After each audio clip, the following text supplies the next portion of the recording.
ಹರಿ ಓಂ. ಹರೇ ಶ್ರೀನಿವಾಸ. ಸರಸ್ವತಿ ಶ್ರೀವಾರಿ ಚಾನಲ್ಗೆ ಸ್ವಾಗತ.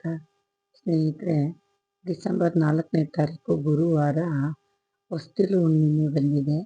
ಹಾಗೂ ದತ್ತ ಜಯಂತಿ ಮತ್ತು ಅನ್ನಪೂರ್ಣೇಶ್ವರಿ ಜಯಂತಿನೂ ಕೂಡ ಒಟ್ಟಿಗೆ ಎಲ್ಲ ಬಂದಿರೋದ್ರಿಂದ ತುಂಬಾ ವಿಶೇಷವಾದ ದಿನ. ಅವತ್ತು ಎಲ್ಲರೂ ತಮ್ಮ ಮನೆಯನ್ನು ಕ್ಲೀನಾಗಿ ಸ್ವಚ್ಛಗೊಳಿಸಿ ಒಂದು ದತ್ತ ಜಯಂತಿನ ಆರಾಧನೆ ಮಾಡಿ, ದತ್ತ ಜಯಂತಿನ ಆರಾಧನೆ ಮಾಡೋದ್ರಿಂದ ನಮ್ಮ ಕಷ್ಟಗಳೆಲ್ಲ ದೂರ ಆಗಿ ಸುಖ ಸಂಪತ್ತನ್ನು ಸಮೃದ್ಧಿಯಾಗುತ್ತೆ. ಯಾಕೆಂದರೆ ಗುರುವಾರ ದಿವಸ ಬಂದಿರೋದ್ರಿಂದ ನೋಡಿ ಸ್ನೇಹಿತರೆ, ಅವತ್ತು ರಾಯರ ಆರಾಧನೆ ಇದೆ, ಸಾಯಿಬಾಬಾನ ಆರಾಧನೆ ಇದೆ.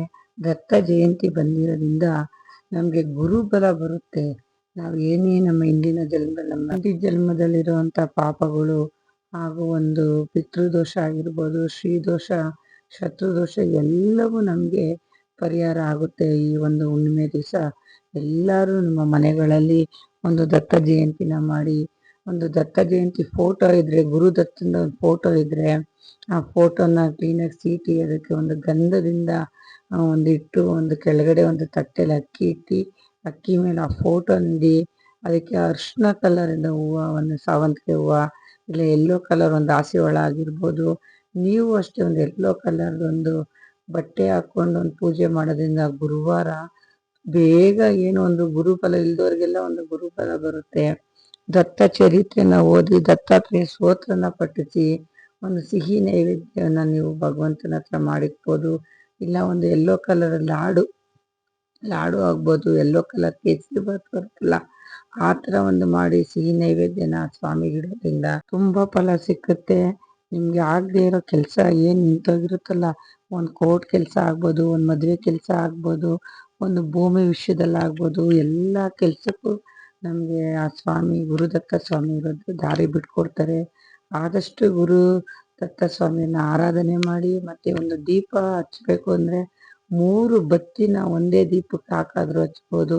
ಇಲ್ಲಾಂದರೆ 3 ಮೂತಿ ಇರೋಂಥ ಒಂದು ದೀಪನ ತಗೊಂಡು 3 ದಿಕ್ಕಿಗೆ ನಾವೊಂದು 3 ಥರ ಎಣ್ಣೆ ಬಿಟ್ಟು ನಾವೊಂದು ದೀಪ ಹಚ್ಚೋದ್ರಿಂದ ನಮಗೆ 3 ಲೋಕದ ಕಷ್ಟ ಪರಿಹಾರ ಆಗುತ್ತೆ. ಮತ್ತು ಬ್ರಹ್ಮ ವಿಷ್ಣು ಮಹೇಶ್ವರನಿಗೆ ನಾವು ದೀಪಾರಾಧನೆ ಮಾಡಿದಷ್ಟು ಒಂದು ಫಲ ಸಿಗುತ್ತೆ.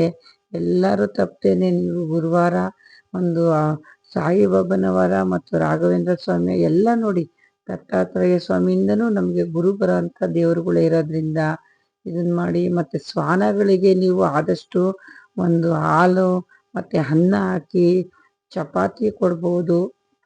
ಈ ಥರ ಮಾಡೋದ್ರಿಂದ ನಮ್ಮ ಕಷ್ಟ ಸಣ್ಣ ಪುಟ್ಟ ಒಂದು ದಾನ ಧರ್ಮದಿಂದ ನಮ್ಮ ಕಷ್ಟ ಪರಿಹಾರ ಆಗುತ್ತೆ. ಮತ್ತು ಏನು ಬಡವರು ಇರ್ತಾರೆ, ನಿರಾಶ್ರಿತರು ಇರ್ತಾರೆ, ವೃದ್ಧರು ಇರ್ತಾರೆ, ಅವ್ರಿಗೆಲ್ಲ ನೀವು ಒಂದು ಬ್ರೆಡ್ಶೀಟ್ಗಳು ಕೊಡ್ಬೋದು, ಮತ್ತು ಅನ್ನ ಕೊಡ್ಬೋದು.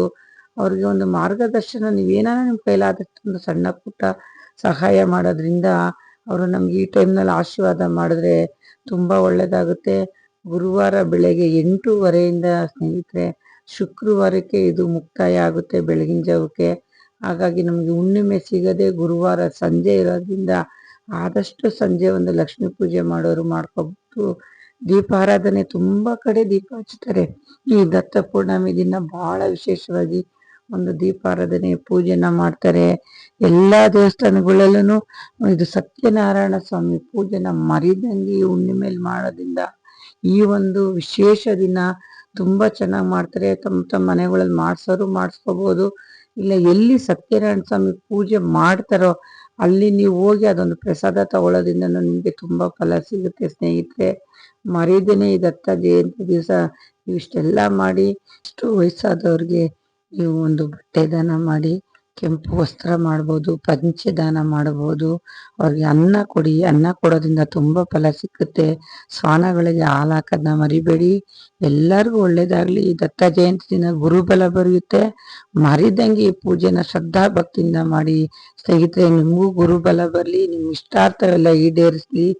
ಭಗವಂತ ಎಲ್ಲರಿಗೂ ಒಳ್ಳೇದು ಮಾಡಲಿ. ಹರಿ ಓಂ. ಹರೇ ಶ್ರೀನಿವಾಸ.